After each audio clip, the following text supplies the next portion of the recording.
जी सुरुवात केली, राष्ट्र म्हणजे काय असतं, डॉक्टर बाबासाहेब आंबेडकरांनी राष्ट्राबद्दल काय म्हटलंय त्याचा त्यांनी उल्लेख केला. Share vision about your history and share vision about your future.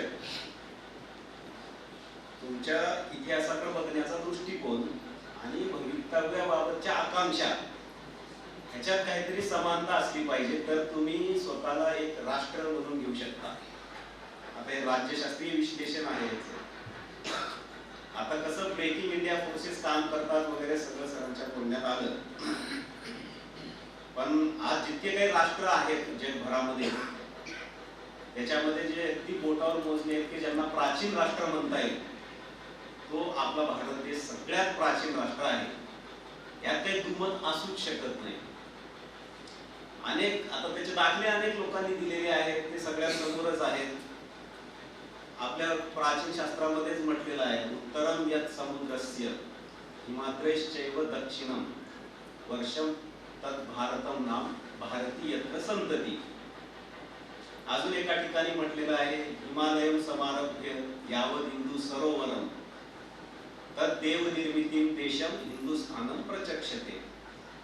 ह्याच्यामध्ये सगळीकडे आपल्या प्राचीन शास्त्रामध्ये वर्णन आढळेल. भारत उल्लेख आढळेल, हिंदुस्थान उल्लेख आढळेल, त्याच्या भौगोलिक सीमा काय आहेत ते सगळं आढळेल. की हिमालयापासून तर खाली सरोवरापर्यंत त्याच्यामध्ये येणारा सगळा हा भूभाग प्राचीन काळापासून एक एंटिटी भारत म्हणूनच ओळखला जातो. यात काही दुमत असू शकत नाही आणि याच्यावर सर्व भारतीयांची आढळ निष्ठा असली पाहिजे. त्याच्यात नो कॉम्प्रोमाइज. आता राष्ट्र कशाच्या आधारे बनतं? जगात जितके राष्ट्र आहेत त्या सगळ्यांचा आधार काही एक नाही. युरोपियन त्याच्यामध्ये खंडात बघितला आपण तर भाषा हा एक आधार आहे, रिलिजन हा एक आधार आहे, काही देशामध्ये आयडियोलॉजी हा सुद्धा आधार आहे, कम्युनिस्ट देश, कॅपिटलिस्ट देश. पण आपला आधार हा भाषा नाही, कुठला विशिष्ट पंथ संप्रदाय नाही, तर संस्कृती आणि सांस्कृतिक काही मूल्ये जे समान आहेत संपूर्ण भारतभर, ते आपल्या राष्ट्राचा मूळ आत्मा आहे. पाश्चात्य जगतामध्ये एका थोर विचारवंतांना म्हटलं की pursuit of happiness is the goal of any human being. की सत्याच्या शोधात राहणे किंवा त्याला सत्यात काय आपलं आनंदाचा शोध घ्यायला संपूर्ण स्वातंत्र्य मिळालं पाहिजे. पण आपण जर आपल्या भारतीय तत्वज्ञान, मूळ तत्वज्ञान बघितलं तर असं म्हणता येईल pursuit of knowledge and pursuit of truth हे आपल्या देशाचं मूळ राहिलेलं आहे. आणि जी काही विविधता दिसते आपल्याला तर त्याचाच आविष्कार आहे. जेव्हा तुम्ही सत्याचा शोध घ्यायला लागता सगळे मिळून तुमची ती इंडिव्हिज्युअल प्रोसेस असते, मग त्याच्यातून येणारा आउटपुट हे सुद्धा डायव्हर्स असणार, ते समान नसणार. ह्या सत्याचा शोध घेणे म्हणजे काय? मी काय ह्याच्याबद्दल बोलत नाहीये एखादी क्रिमिनल केस वगैरे त्याच्यात सत्य काय, तर एकंदरीत या सृष्टी संबंधी काही प्रश्न असतात माणसाला, काही आपल्या जीवनासंबंधी काही प्रश्न असतात. त्याचा जेव्हा शोध घ्यायला लागतो माणूस, मी कोण आहे, माझं ह्या सगळ्या जगाशी काय संबंध आहे, हे कधीपासून अस्तित्वात आलं, ते जेव्हा शोधायला लागतो त्याची जी उत्तरं मिळतात त्याला म्हणतात फिलॉसॉफी, म्हणजे वेगवेगळ्या फिलॉसॉफीज. मग त्याच्यात कोणी म्हणतं हे सगळं जग एकच आहे, अद्वैताची फिलॉसॉफी येते. कोणी म्हणतं नाही निर्माण करता वेगळा आहे, बाकी सगळं वेगळं आहे त्याच्यापासून, मग द्वैत तत्वज्ञान येतं. तर जेव्हा ते शोधाची प्रक्रिया इंडिव्हिज्युअलिस्टिक असते तेव्हा डायव्हर्सिटी होणं ही स्वाभाविक आहे. पण मूळ कोर व्हॅल्यू काय आहे? तू शोधू शकतो, हा शोधू शकतो, सगळे शोधू शकतात आणि प्रत्येकाला जो बोध होईल त्याला तो बाळगण्याचा पूर्ण स्वातंत्र्य असलं पाहिजे. हे सगळ्यांना कॉमन आहे आणि तेच आपल्या देशाचं फंडामेंटल आहे. त्यालाच एका ठिकाणी म्हटलेलं आहे की एकम सद्विप्राह बहुधा वदंती.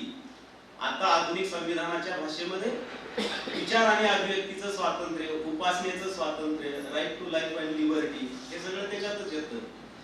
त्यामुळं आपला देश प्राचीन आहे आणि त्याची काही अशी सनातन मूल्य, आता सनातन हा शब्द फार विवादास्पद आहे, म्हणजे नृत्य नितर ह्या अर्थाने घेऊ आपण त्याला, तर ती आपल्या देशाची ओळख आहे. मध्ययुगीन काळामध्ये आपल्या सगळ्यांना माहित आहे जी आक्रमणं झाली, सगळी इस्लामिक आक्रमणं झाली आणि ते विश्वासानं म्हटलं पाहिजे. इस्लामिक आक्रमण झाली, त्याच्यात काही अपॉलॉजेटिक राहण्याचं काही कारण नाही. जे वास्तव आहे ते वास्तव आहे. मध्ययुगीन काळातला संघर्ष हा प्रामुख्यानं धार्मिक संघर्ष होता, म्हणजे रिलिजनचा संघर्ष होता, आणि ते मान्य करणं काही चुकीचं नाहीये. आणि त्याला यशस्वी संघर्ष आपल्या पूर्वजांनी दिलेला आहे. त्यामुळेच आज देखील हा हिंदुस्थान हिंदू बहुल देश आहे. आपण काही भाग जरी गमावलेला असला तरी जितका राहिलाय तो केवळ यशस्वी हिंदू संघर्षामुळे राहिलेला आहे.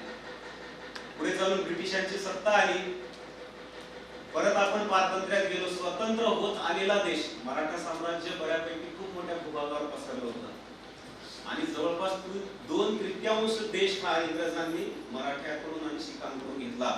आत्ताचा जो भारत आहे तो सगळं मराठा साम्राज्य पसरलं, म्हणूनच हे आत्ताचं अस्तित्व आपलं आहे. इंग्रजांच्या ताब्यात गेला त्याची कारणं वेगवेगळी आहेत. सायन्स अँड टेक्नॉलॉजी आहे, युरोपमध्ये जे रेनेसान्स आलं, त्यांनी जी आधुनिकता स्वीकारली, त्याच्यामध्ये शस्त्रास्त्र, नवनवीन तंत्रज्ञान, आपण त्याच्यात मागं पडलो, हे पण सत्य आहे. गुलाम झाला देश. त्यानंतर सगळी स्वातंत्र्याची चळवळ आपल्याला माहिती आहे. 15 ऑगस्ट 1947 ला आपण स्वतंत्र झालो.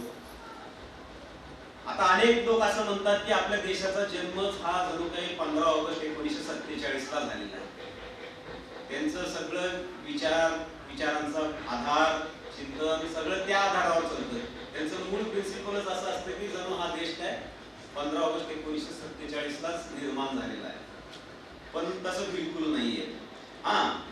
एक नेशन स्टेट, आधुनिक नेशन स्टेट म्हणून आपलं अस्तित्व कदाचित अलीकडचं आहे.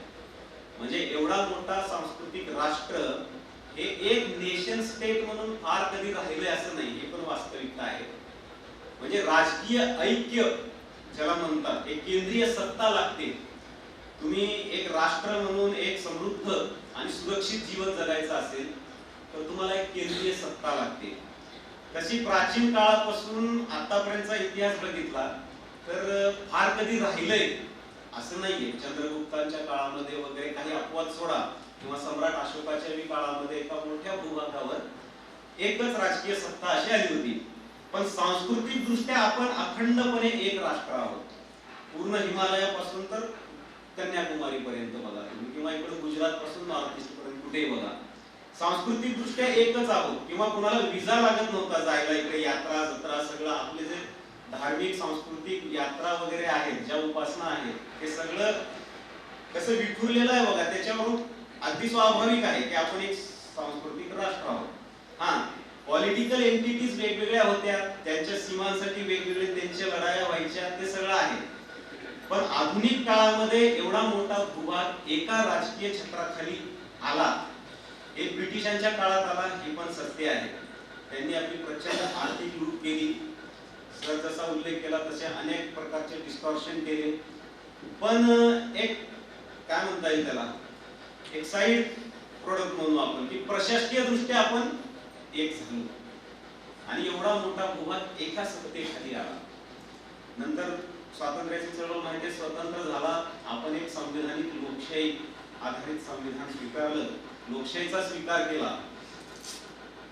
आता ह्या काळामध्ये एक मोठी सुधारणावादी चळवळ देखील झालेली आहे, त्याच्याकडे पण आपण दुर्लक्ष करायला नको. स्वातंत्र्याची चळवळ जशी झाली, आपण म्हणतो 1857 त्याचा प्रारंभ बिंदू धरतो, तसंच आपण साधारण 1850च्या दरम्यान सामाजिक सुधारणेच्या चळवळीचा पण बिंदू आपण धरू शकतो. ही पण चळवळ साधारण 1950 पर्यंत चालली. तर तेव्हा म्हणजे मी जेव्हा बघतो त्या कालखंडाकडे 1850 ते 1950, तेव्हा प्रामुख्याने 3 चळवळी चालू होत्या. 4 म्हणता येईल आपल्याला, 4 प्रवाह. एक काँग्रेसच्या माध्यमातून स्वातंत्र्याची चळवळ, राजकीय स्वातंत्र्याची चळवळ. एक सशस्त्र मार्गाने चालणारी क्रांतिकारी चळवळ, जी 1857च्या स्वातंत्र्य समरापासून चालू होते, सुभाषचंद्र बोस यांच्यापर्यंत येते. त्याच्यामध्ये सगळे स्वातंत्र्यवीर सावरकर, भगतसिंग, चंद्रशेखर आझाद, हा सगळा प्रवाह क्रांतिकारी चळवळीमध्ये येतो. दुसऱ्या बाजूला सनदशीर चालणारी चळवळ जी काँग्रेसच्या नेतृत्वाखाली चालत होती. त्याच वेळेला सामाजिक सुधारणेची चळवळ चालत होती, जी फुले पासून सुरू होते, आंबेडकरांपर्यंत येते. देशभरामध्ये त्याचे वेगवेगळे हे असतील, छोटे छोटे प्रवाह असतील. तिसरी चळवळ त्याच्याकडे फार दुर्लक्ष झालेलं आहे, फाळणीचा इतिहास. आपल्याला वाटतं अचानक 1940 ला ठराव झाला आणि 1947 ला फाळणी झाली आणि राजकीय स्वातंत्र्याची चळवळ शिकतो आपण पाठ्यक्रमामध्ये, सामाजिक सुधारणेची शिकतो, शाहू फुले आंबेडकर पण शिकतो आणि क्रांतिकारी चळवळ म्हणून भगतसिंग, सुखदेव, राजगुरू ते सगळे येतं आणि शेवटी फाळणी झाली. खाली टीप जशी लिहितात तसं देशाची धार्मिक आधारावर फाळणी झाली. पण ते तसं नाहीये, 40 ला ते थॉट आला आणि 47 ला फाळणी झाली असं नाहीये. ती पण खूप एक मोठी चळवळ आहे. ती पानिपत पासून सुरू होते. आज पानिपतचा स्मरण दिवस आहे. ते फार गरजेचं आहे. ते तेव्हापासून सुरू झाले जेव्हा अब्दालीला बोलवलं होतं त्यांनी, शहा वलीउल्ला खान, नंतर तो वारल्यानंतर त्याचा मुलगा, नंतर ती वहाबी चळवळ. इतिहास हा लक्षात ठेवणं फार महत्वाचं आहे. आता पुढचा जर विचार करतो आपण भविष्याचा, तर फाळणीचा इतिहास हा नीट समजून घेतला पाहिजे. ते फार म्हणजे फारच महत्वाचं आहे. तर हे 3 प्रवाह होते. पाकिस्तान वेगळा झाला, सगळ्यांना माहिती आहे. जो राहिला भारत, त्याच्यासमोर देखील फार संकट होती. एवढा एकसंध देश नव्हता, म्हणजे बऱ्याच गोष्टी चमत्कारिक वाटाव्यात अशा घडलेल्या आहेत. त्याचं महत्व आता आपल्याला कळत नाही. आपण अनेक गोष्टी टेकन फॉर ग्रँटेड घेतो. सरदार पटेलांचं जीवनचरित्र इतकं चर्चिलं जात नाही. इतकं मोठं काम केलेलं आहे ते, इतक्या अडचणी आणि अशक्यप्राय वाटावं असं ते काम आहे. म्हणजे पहिल्यांदा ज्या राजकीय घडामोडी घडत होत्या त्या जर बघितल्या तर तुम्ही तरतुदी उदाहरणार्थ सांगतो, संस्थानांना ऑटोनॉमी राहावी, स्वायत्त राहतील सगळी संस्थानं, 565 संस्थानं, प्रत्येकाला स्वतःचं सैन्य ठेवण्याचा अधिकार राहील, राज्याकडे स्वतःचं सैन्य राहील आणि केंद्रीय सत्ता काय करेल, फक्त परराष्ट्र धोरण, दळणवळण आणि एकूण संरक्षण. आता असं जर असेल आणि 10 वर्षानंतर कोणत्याही राज्याला त्याची जर इच्छा नसेल तर कुठून निघायचं, पूर्ण स्वातंत्र्य. हे अशा प्रकारची रचना होती. त्याच्यातून अचानक ते फाळणी झाली आणि सरदार पटेलांनी सगळं ती स्टेरिंग आपल्या हातात घेतली आणि हा संपूर्ण भारत एकसंध करून टाकलाय. त्याच्यामध्ये त्यांनी साम दाम दंड भेद सगळं वापरलेलं आहे. ते आपण बारकाईनं वाचलं तर आपल्याला लक्षात येईल काय उंचीचा माणूस होता तो. तर तो फार महत्त्वाचं काम त्यांनी केलं. आता म्हणजे आता 2000 किती आहे, 24, आता पुढे अमृत काळ चालू होणार आहे 25 वर्षाचा. ही फार मोठी सुवर्ण संधी आहे देशासाठी. कशी, मी जसं म्हटलं की आपण एवढा मोठा भूभाग, हा फाळणी झाली, ते परत आपल्याशी जुळेल का तो भाग वगैरे तो वेगळ्या चर्चेचा विषय आहे. पण एवढा मोठा भूभाग एका केंद्रीय सत्तेखाली आणि त्यात पुन्हा संसदीय लोकशाही, हे फार मोठा सुवर्ण योग आहे. आणि आत्ताची जी राष्ट्रीय एकात्मता आहे एवढी क्वचितच असेल. आता आपल्याला थ्रेट्स भरपूर आहेत. ब्रेकिंग इंडिया फोर्सेस तर जोमानं काम करतच आहेत, त्याची आपल्याला पूर्ण जाणीव ठेवावीच लागणार आहे. पण दुसऱ्या बाजूला एवढी मोठी संधी पण इतिहासानं आपल्याला दिलेली आहे. आता राष्ट्रवाद ही आत्ताच्या 21st सेंचुरीची म्हणा किंवा मागच्या काही शतकाची रियालिटी आहे. अनेक लोक राष्ट्रवादच मूलभूत राष्ट्रवाद मान्य करत नाहीत. त्यांना भलती स्वप्न पडतात, आंतरराष्ट्रीयवाद, जगातले सगळे कामगार एकवटतील वगैरे. पण जिथं त्या विचारानं प्रेरित होऊन काही क्रांत्या वगैरे झाल्या, त्यांनी तरी राष्ट्रवाद सोडला का? म्हणजे त्यांचा साम्राज्यवादच केला. साम्यवादाच्या नावाखाली साम्राज्यवाद पसरवला. रशियाचं काय चालू होतं, चायनाचं काय, अजूनही साम्राज्यवादी भूमिका घेतो चायना, सगळीकडे आपलं आक्रमण करत सुटतो. पण हे आपले इथले त्यांना डोकी तर आहेत का नाही, त्यांना उघड्या डोळ्यानं बघत नाही हे काय रशिया करतोय, साम्यवादाच्या नावाखाली स्वतःचा साम्राज्यवाद पसरवतोय, चायना काय करतोय. आणि 62चं आक्रमण झालं तर ह्या एडपटांना वाटायला लागलं ते आम्हाला मुक्ती सेना म्हणूनच येत आहेत, आमची मुक्ती करणार आहेत, म्हणजे भांडवलदार किंवा आगरी वर्गाच्या तडाख्यातून आम्हाला सोडवणार आहेत. असल्या डोक्याची लोक ही आणि स्वतःला इंटेलेक्च्युअल वगैरे म्हणवतात. राष्ट्रवाद ही रियालिटी आहे आणि वर्ग संघर्ष असतील, बाकी कुठलेही भेद असतील, पण राष्ट्रीय जाणीवा कोणताही समूह सोडत नाही, सोडू शकत नाही. त्यामुळे राष्ट्रीय जाणीवाच वर्चस्व राष्ट्रीय जाणीवांचंच हक्क शेवटी. आता सरांनी म्हटलं की अस वर्सेस देम. आता राष्ट्रवादाचं मूळ हे आहे, ते मान्य करावं लागतं. आपले म्हणून काही लोक असतात या जगामध्ये आणि काही परके असतात, काही दूरचे असतात. त्यांच्याबद्दल द्वेष केलं पाहिजे असं राष्ट्रवादाचं बिलकुल म्हणणं नाहीये. पण आपले आणि परके हा भेद तर आलाच ना. राष्ट्रवादाचं मूळच ते आहे.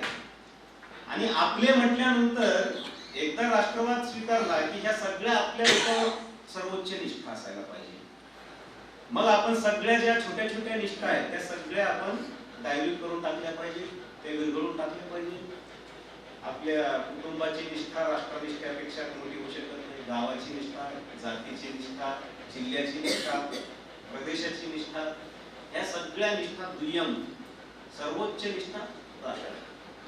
आता राष्ट्र म्हणजे केवळ भूभाग नाही, भूमीवर प्रेम असणं चांगली गोष्ट आहे, ती राष्ट्रवादाला पोषकच आहे, तो एक घटक आहे. पण जनतेवर निष्ठा, प्रत्येक नागरिक या संपूर्ण समाजावर निष्ठा हे राष्ट्रवादाला अभिप्रेत आहे. त्यामुळे राष्ट्रवाद आता कोणीही नाकारू शकत नाही. आक्षेप काय घेतले जातात? राष्ट्रवाद म्हणजे अनेक लोक त्यांना लगेच हिटलर आठवतो, लगेच मुसोलिनी आठवतो. राष्ट्रवाद राष्ट्रवाद बोलू नका. बघितलंय ना, पहिलं महायुद्ध, दुसरं महायुद्ध राष्ट्रवादाचाच परिणाम आहे. पण तुम्ही ते टेम्पलेट कशाला इकडे चिकटवताय? युरोप मधल्या लोकांचे कपडे आमच्या अंगावर जबरदस्ती का घालताय? आम्ही जर राष्ट्रवादाची भूमिका मांडत असू तर आमच्यामुळे युद्धच घडणार आहे लगेच उद्या, असं का गृहीत धरायचं? म्हणजे ह्या लोकांचा ज्यांना साम्यवादी, समाजवादी, डावे, पुरोगामी म्हटलं जातं, त्यांचा स्टँड पॉइंट हा नेहमी युरोपियन राहिलेला आहे. ते तिथे थांबून इकडे बघतात, भारताकडे. इथे थांबून तुम्ही जगाकडे बघा ना. तुमचा भारतीय वर्ल्ड व्ह्यू म्हणून काही आहे का नाही? त्यांच्याच चष्म्यातून जगाच्या इतिहासाचा अभ्यास जरूर करा, समजून घ्या. चांगल्या गोष्टी ज्या आहेत त्या आत्मसात पण करा. आणि आपली संस्कृती, आपला समाज हा नेहमीच गतिशील राहिलेला आहे. चांगल्या गोष्टींना कधीही हे परक्याचं आहे सोडून द्या असं कधी झालेलं नाही. म्हणून तर आपण टिकून आहोत एक प्राचीन समाज म्हणून या जगाच्या पाठीवर. पण त्याच चष्म्यातून बघायची गरज आहे का? राष्ट्रवाद म्हटल्यानंतर आपल्या समोर हिटलर, मुसोलिनी येण्यापेक्षा अमेरिका आला पाहिजे, जपान आला पाहिजे, स्वीडन आला पाहिजे, स्वित्झर्लंड आला पाहिजे. ही जी लोकशाही राष्ट्र आहेत आणि विकसित आहेत, सामर्थ्यशाली आहेत, तसं होऊ शकतो ना आपण. आपल्याला हिटलर, मुसोलिनीच का आठवतो? ते काय आहे, तसं करून आपल्याला एका वेगळ्या ह्याच्यात घेऊन जाण्याचं ते षडयंत्र आहे. म्हणजे तुम्ही आत्मविश्वासानं उभंच राहू नये, तुम्हाला नेहमी न्यूनगंडामध्ये टाकायचं आणि राष्ट्रीय विचार करणं म्हणजे काहीतरी हे पाप आहे असं तुमच्या डोक्यामध्ये भरवायचं. आणि त्याला दुसरा एक अंग आहे, ते हिंदू समाजाला लगेच अपील पण होतात असे विचार. का तर आपण नेहमी जय जगतचे आपल्यावर फार मोठे हे असतं, जय जगत किंवा वसुधैव कुटुंबकम. आता हे सगळं एका कॉन्टेक्स्ट मध्ये ठीक आहे, ते फार उदात्त विचार आहे, त्याचं अवमूल्यन करण्याचा आपला हेतू नाहीये. ते आयडियल असलंच पाहिजे मानवतेच्या समोर, पण वस्तुस्थिती नाकारून चालणार आहे का? जग हे स्पर्धाशील आहे. एक राष्ट्र दुसऱ्या राष्ट्रावर आक्रमण करते, त्याचं शोषण करण्याचा प्रयत्न करते, कुरघोडी करते, सगळं षडयंत्र करून पाठीत खंजीर बसण्याचे प्रयत्न होतात. युक्रेन बघतो आपण, पॅलेस्टाईन इस्रायल संघर्ष बघतोय. वस्तुस्थिती नाकारून काहीतरी भलत्याच कल्पना बाळगण्याचं काही कारण नाही आपल्याला. जेव्हा आपण तेवढे सामर्थ्यशाली होऊ तेव्हा जगाला सांगू, चला सगळ्यांनी वसुधैव कुटुंबकम हे तत्व स्वीकारायचं. आपल्याकडेच काही नाही ना, आपण जगाला कसं काय म्हणणार? त्यामुळे पहिल्यांदा आपण आपल्या राष्ट्रीय भावना मजबूत केल्याच पाहिजेत. ह्या किती 7 बिलियन लोकांमध्ये आपले 140 कोटी आणि अन्य, त्याला परके पण नको म्हणायला, फार वेगळं वाटत असेल तर, आपले आणि अन्य असं केलंच पाहिजे. आणि ही एक फार मोठी सुवर्ण संधी आहे. ह्याच्या पुढे थ्रेट पण तेवढेच आहे. जेवढी मोठी संधी आपल्याला प्राप्त झालेली आहे तेवढेच मोठे धोके पण आपल्या समोर उभे राहिलेले आहेत. ज्या कारणामुळे देशाची फाळणी झाली, जसं मी म्हटलं की तो इतिहास अभ्यास करणं फार महत्वाचं आहे. कारण की सगळ्यात मोठं राष्ट्रीय एकात्मतेसमोरचा धोका अजूनही जसाच तसा जिवंत आहे, नाहीतर तो दिवसेंदिवस उग्र होत चाललाय. ते म्हणजे इस्लामिक फंडामेंटलिझम. ज्या कारणामुळे फाळणी झाली ती कारणं समूळ नष्ट झाली का? बिलकुल नष्ट झाली नाही. आजचा अनेक इस्लामिक संघटना आहेत, PFI आहे, त्याच्यापूर्वी सिमी होती, अजून छोटे छोटे आहेत. आता ह्या संघटनांची नियतकालिका निघतात, वर्तमानपत्र निघतात, त्याच्यात काय लिहून येतं हे आपल्यापैकी कोणी बघत नाही. एकतर उर्दू फार लोकांना येत नाही, ते काय मांडतायत काय नाही. मोदी सरकार आलं त्याचं विश्लेषण ते कसं करतात, 2019ला परत आलं मग त्याचं विश्लेषण इस्लामिक जगतामध्ये कसं होतं, बाहेरच्या म्हणत नाही मी, आपल्या देशातले लोक कसं करतात, मुस्लिम समाजाचं नेतृत्व करणारे लोक पुढच्या काळाकडे ते कसं बघतात, हे आपल्या ध्यानीमध्येच नसतं काही. आणि आपण एक वेगळ्या भाईचाराच्या वातावरणात असतो, सरळ ओके चाललंय देशामध्ये असं आपली मानसिकता झालेली असते. पण ते बघितलं पाहिजे कोणती विचारधारा काय विचार मांडतायत, भविष्याबद्दल ते काय विजन मांडतायत, भारताकडे कोणत्या दृष्टीने बघतायत. तर आजही तुम्हाला मी हे डंकेची चोट सांगू शकतो की सगळ्यात मोठा धोका इस्लामिक मूलतत्ववादाचाच आहे. आता डावा दहशतवाद ज्याला लेफ्ट विंग एक्स्ट्रीमिझम, माओवाद वगैरे आहे, त्याला कंट्रोल करता येतं कारण ते रिलीजन बेस्ड नाहीये, त्याला अल्लाचा वगैरे शिक्का लागलेला नाहीये. त्यामुळे ते काही प्रश्न सोडवले किंवा काही उपाययोजना केल्या तर तो प्रश्न सुटणार आहे. रेड कॉरिडॉर हा पूर्णपणे नाहीसा होऊ शकतो. पण जिथं अशा श्रद्धा आहेत की ह्या सर्वोच्च देवतेनंच आम्हाला अशी आज्ञा दिलेली आहे, राष्ट्रनिष्ठा हे म्हणजे पाप आहे, हे कुफ्र आहे, किंवा जो मी मानणाऱ्या देवाला मानत नाही तो माझा बंधूच नाही आणि त्याला जीवन जगण्याचा पण अधिकार नाही, अशी मूलभूत शिकवणच जर असेल तर ते कसं काय करणार असा प्रश्न पडतो. त्यामुळे त्याच्यात सुधारणा होतील तेव्हा होतील, सुधारणा झाल्या पाहिजे ही आपण सदिच्छा व्यक्त करू. पण जोपर्यंत होत नाही तोपर्यंत आपण काही नाही करायचं, आपण काही सावध नाही राहायचं, असं तर होऊन चालणार नाही. तर ते आपल्याला त्याची पूर्णपणे कल्पना असली पाहिजे. तो सगळ्यात मोठा धोका आहे. आता हे माओवादाचं वगैरे तो निपटून काढता येतो, तो कमी होत आलेला आहे. आणि इतिहास फार महत्वाचा आहे, अकॅडमिक वर्क. आता त्याच्यामध्ये सरांनी सांगितलं की हे डाव्या लोकांचा सगळीकडे कब्जा झालेला आहे. तो कसा झाला नेहरूंच्या काळात, काँग्रेसच्या सगळ्या काळामध्ये. पण ह्या सरकारमध्ये 10 वर्षात भरपूर कामं झालेली आहेत. पण एक खंत ज्याला म्हणता येईल ती आहेच की अकॅडमिक्स अजूनही म्हणावं तितकं बदललेलं दिसत नाही. महत्वाच्या पोझिशन्स त्याचे काही कारण पण आहेत. असं अचानक अकॅडमिक्स उगवत नाही, त्याला एक प्रोसेस लागते, त्याला हे करावं लागतं, ग्रूम करावं लागतं. तसं ते हळूहळू होईल, पण अजून ते म्हणावं तितकं झालं नाही. आता काळ आहे, 25 वर्ष फार मोठी संधी त्या पिढीला, म्हणजे मोदीजींच्या आधीच्या पिढीला स्वातंत्र्य चळवळीमध्ये भाग घेण्याचं भाग्य लाभलं. एक जीवनात काहीतरी करायचं आहे, मग ते सदस्य मार्गाने असेल किंवा क्रांतिकारी मार्गाने. आणीबाणीचा काळ आला, त्याच्यात देखील अनेकांना देशाच्या लोकशाहीसाठी मी लढलो, माझं जीवन सफल झालं अशी एक भावना त्यांच्या मनामध्ये होती, हे त्यांना लाभलं. नंतर राम जन्मभूमीचं आंदोलन, आज देखील अनेक कारसेवक आहेत, आज ते धन्य धन्य झाले त्यांचे जीवन. ते जेव्हा भरभरून बोलतात राम जन्मभूमी आंदोलनाबद्दल,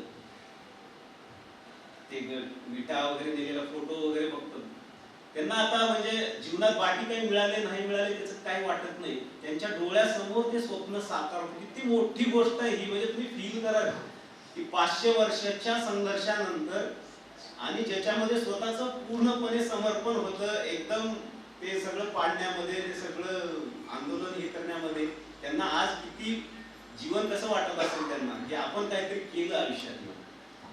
आता आपल्या ह्या सगळ्या आपल्या जनरेशन, माझ्या जनरेशन समोर सांगेन मी की हे 25 वर्षाचा काळ फार फार महत्वाचा, त्याला अमृत काळ म्हटलेला आहे.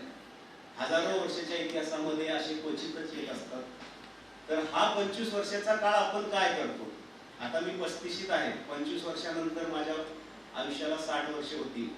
60 वर्षानंतर ह्या 25 वर्षामध्ये मी काय भरीव केलं, आपण सगळ्यांनी पुढच्या 25 वर्षामध्ये काय भरीव केलं, 60 वर्षानंतर जेव्हा बघेल तर अमृत काळ आमचा राहिलेला आहे, आम्ही काहीतरी केलं या देशासाठी असं वाटेल, असा करण्याचा संकल्प करण्याची ही वेळ आहे. मोदीजींनी म्हटलेलं आहे की आता पुढची 25 वर्ष म्हणजे आपण 5 प्रण घेतले पाहिजे, 5 संकल्प केले पाहिजे.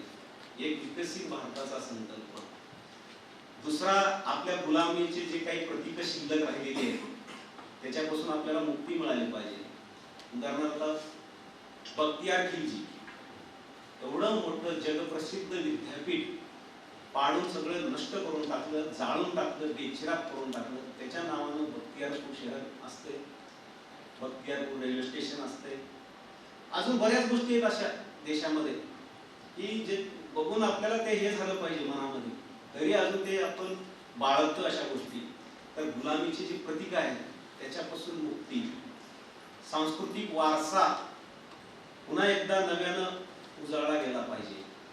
मग राम मंदिर असेल, काशी विश्वनाथ असेल, आपले सगळे अन्य सांस्कृतिक प्रतीक असतील, ते नव्यानं त्यांचा गौरव पुन्हा वाढला पाहिजे. नंतर भारताची राष्ट्राची एकता आणि एकात्मता दृढ करण्याचा संकल्प सगळ्या देशवासियांनी केला पाहिजे. त्यासोबतच आजपर्यंत देशामध्ये केवळ अधिकारांची चर्चा फार झाली. माझा हा अधिकार, आम्हाला हे मिळालं पाहिजे, मला काय याच्यामध्ये. तर मोदींचं आव्हान आहे सगळ्या देशाला की आपण ह्या अमृत काळामध्ये अधिकार सोडून, अधिकार जरा बाजूला ठेवून कर्तव्याचा विचार केला पाहिजे. संविधानाचं पार्ट 4 फंडामेंटल ड्युटीज फार दुर्लक्षित पार्ट राहिलेला आहे. संविधान बचाव फार होतं. संविधान बचाव म्हणलं की सगळे माझा अधिकार म्हणून उरबडवतात. पण पार्ट 4 विसरून कसं चालणार? पार्ट 4 पण लोकांना काय सांगायची गरज आहे. Forgotten chapter of Indian constitution. तर कर्तव्याप्रती जागृत होणं आपण सगळे हा एक संकल्प केला पाहिजे. हे 5 संकल्प आपण करूया आणि ही इतिहासानं दिलेली संधी साधूया अशी इच्छा व्यक्त करतो आणि थांबतो.